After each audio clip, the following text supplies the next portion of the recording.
Hello बच्चों, स्वागत है आप सभी का हमारे चैनल में। कैसे हैं आप सभी? तो बच्चों हम क्या पढ़ रहे थे? वैद्युत द्विध्रुव। तो ये हमारी हेडिंग कंप्लीट हो गई है। अब हमारी नेक्स्ट हेडिंग क्या होगी? किसी बिंदु आवेश के कारण वैद्युत क्षेत्र की तीव्रता। बच्चों ये वीडियो पार्ट 4 है। अगर आपने फर्स्ट, सेकेंड, थर्ड नहीं देखा है तो आप जाके देख सकते हैं।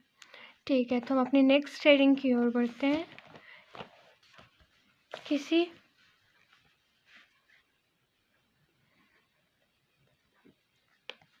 बिंदु आवेश के कारण वैद्युत क्षेत्र की तीव्रता। तो बच्चों आपको याद है जो मैंने आपको बताया था, वैद्युत क्षेत्र की तीव्रता किसे कहते हैं? बताइए। चलिए मैं एक बार आपको फिर से रिवीजन करवा देती हूँ। वैद्युत क्षेत्र की तीव्रता किसे कहते हैं? उसमें क्या था कि एक घन परीक्षण आवेश था, उसे अनंत से किसी बिंदु तक लाने में जितना बल लगाया जाता था उसे हम वैद्युत क्षेत्र की तीव्रता कहते थे। कैसे? ये मान लिया हमारा घन परीक्षण आवेश है, ये कहीं अनंत पे रखा है और इसको एक बिंदु तक लाने में जितना बल लगाया जाता है, इसको यहाँ पे लाने में जितना बल लगाया जाता है यहाँ तक लाने में, उसी को हम वैद्युत क्षेत्र की तीव्रता कहते हैं। तो क्लियर हुआ आप लोगों को? ओके, नेक्स्ट हेडिंग की ओर बढ़ते हैं। किसी बिंदु आवेश के कारण वैद्युत क्षेत्र की तीव्रता, मतलब इसमें भी वैद्युत क्षेत्र की तीव्रता आया है, मतलब ये दोनों एक दूसरे से रिलेटेड है। तो पहले हम डायग्राम समझते हैं। डायग्राम क्यों समझते हैं? क्योंकि इसमें क्वेश्चंस ऐसे होते हैं कि आपको रटने की नीड नहीं होती है, आपको बस डायग्राम को समझना होता है और डायग्राम के बारे में जैसे वो बना होता है उसी के बारे में आपको लिखना होता है। तो प्लीज़ आप अच्छे से समझिए। प्लस क्यू आवेश, इसकी कुछ दूरी पर एक प्लस घन परीक्षण आवेश रखा हुआ है। जो हमारा प्लस क्यू आवेश है ये बिंदु ओ पर उपस्थित है और इसकी दूरी क्या होती है? आर होती है। और उससे कुछ दूरी पर एक बिंदु पी होगा। बच्चों जब हमें वैद्युत क्षेत्र की तीव्रता ज्ञात करनी होती है तो आप ये ज़रूर याद रखिएगा कि बिंदु पी होना चाहिए जिस पर हमें वैद्युत क्षेत्र की तीव्रता को ज्ञात करना है। तो बच्चों अच्छे से समझिएगा इसे कैसे लिखेंगे। माना प्लस क्यू कूलाम का कोई आवेश बिंदु ओ पर परस्पर स्थित है। कैसे लिखेंगे? डायग्राम के बारे में सिर्फ मैं बता रही हूँ और क्वेश्चन आंसर नहीं समझा रही है आपको, बुक से लिखा हुआ अपने से बता रही हूँ, इसलिए अच्छे से समझिएगा। माना प्लस क्यू कूलाम आवेश किसी बिंदु ओ पर उपस्थित है जिसका परावैद्युतांक k है। ये लाइन आपको रट लेनी है, जिसे आपको हर डायग्राम में लिखना होता है। स्टार्टिंग की यही लाइन होती है लिखने से पहले। माना प्लस क्यू कूलाम आवेश बिंदु ओ पर परस्पर स्थित है जिसका परावैद्युतांक k है। इतना क्लियर हुआ आपको? इसके बाद हम बोलेंगे बिंदु O से R मीटर की दूरी पर एक बिंदु P है जिस पर हमको वैद्युत क्षेत्र की तीव्रता ज्ञात करनी है। फिर से बिंदु O से R मीटर की दूरी पर एक बिंदु P है जिस पर हमें वैद्युत क्षेत्र की तीव्रता ज्ञात करनी है।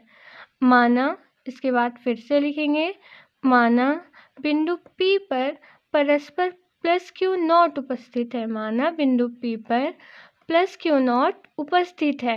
अब प्लस क्यू नॉट जब उपस्थित है तो यहाँ पे क्या लगेगा? कूलाम का नियम।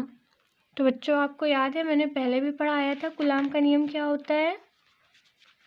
अगर नहीं याद है तो मैं एक बार फिर से बता देती हूँ, बाकी आप जाके रिवीजन कर लीजिएगा। कूलाम का नियम क्या होता था? जिसमें दो आवेश रखे हुए होते थे जिनके बीच आकर्षण तथा प्रतिकर्षण बल लगता था। याद आया आप लोगों को? ओके, तो ये आपको समझ आया कि एक बिंदु O है जिस पर प्लस Q कूलाम आवेश उपस्थित है, जिसका परावैद्युतांक K है। माना O से R मीटर की दूरी पर एक बिंदु P है जिस पर हमें वैद्युत क्षेत्र की तीव्रता ज्ञात करनी है। माना बिंदु P पर प्लस Q कूलाम आवेश, इसको प्लस Q कूलाम आवेश बोल सकते हैं या प्लस Q नॉट, ज़्यादातर इसे प्लस Q नॉट ही बोला जाता है, तो आप इसे प्लस Q नॉट ही बोलिएगा। माना बिंदु P पर प्लस Q नॉट उपस्थित है, जिसके कारण कूलाम का नियम होगा। कूलाम का नियम क्या होता है? अभी जस्ट बताया, जिसमें आकर्षण तथा प्रतिकर्षण बल लगते हैं जो अनुक्रमानुपाती होते हैं और इनके बीच की दूरी वर्ग के व्युत्क्रमानुपाती होता है। तो चलिए सबसे पहले इसमें हम कूलाम का नियम लगाते हैं। कूलाम का नियम, कूलाम का नियम क्या होता था? F equal to 1/4 pi epsilon not into Q1 into Q not. Q not क्यों आया? ये Q हमारा ये है और यहाँ पे हमें Q नॉट दिया होता है, और जो हमारा जब कूलाम का नियम लगाते थे हम, तो यहाँ पे हमारा प्लस Q आवेश दिया रहता है। तो यहाँ तो है नहीं, यहाँ पे Q नॉट है, इसलिए हमने यहाँ पे Q नॉट लगा दिया। बाकी ये कूलाम का ही नियम है अपॉन R स्क्वायर। ये हमारी इक्वेशन फर्स्ट हो गई। इसके बाद हम लिखेंगे बिंदु P पर वैद्युत क्षेत्र की तीव्रता, मैंने आपसे बताया था ना, बिंदु P पर हमें वैद्युत क्षेत्र की तीव्रता ज्ञात करनी होती है। तो बिंदु P पर वैद्युत क्षेत्र की तीव्रता, अब वैद्युत क्षेत्र की तीव्रता का क्या फॉर्मूला होता है बच्चों? आपको फॉर्मूले जरूर याद होने चाहिए। E equal to F upon Q not, याद आया आप लोगों को? Okay, E equal to Q not, ये हो गया। ये हमारी सेकेंड इक्वेशन हो जाएगी।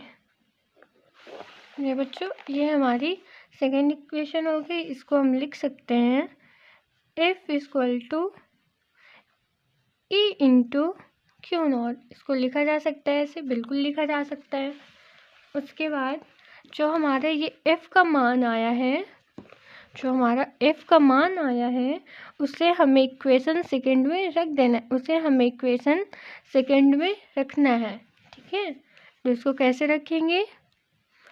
E into Q not equal to 1/4 pi epsilon not into Q1 into Q not upon R square.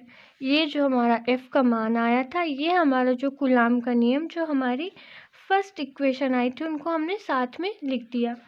इसके बाद लिखेंगे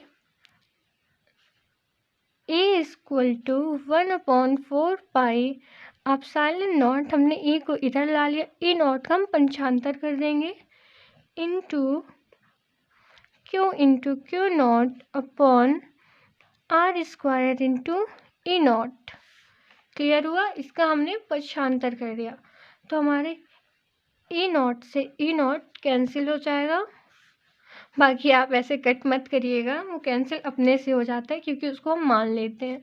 डायरेक्ट आंसर लिखिएगा E equal to 1/4 pi epsilon not Q upon R square. ये हमारा answer होता है। इसका मात्रक क्या होता है? न्यूटन प्रति कूलाम। 1/4 पाई एप्सिलॉन नॉट की जो वैल्यू होती है, आप ऐसे भी इसे प्रदर्शित कर सकते हैं, 9 इंटू 10 की पावर 9। दोनों सही होते हैं, गलत कोई नहीं होता। आई होप आपको अच्छे से समझ आया होगा। अगर समझ आया है तो प्लीज़ लाइक शेयर सब्सक्राइब ज़रूर करें। Thank you.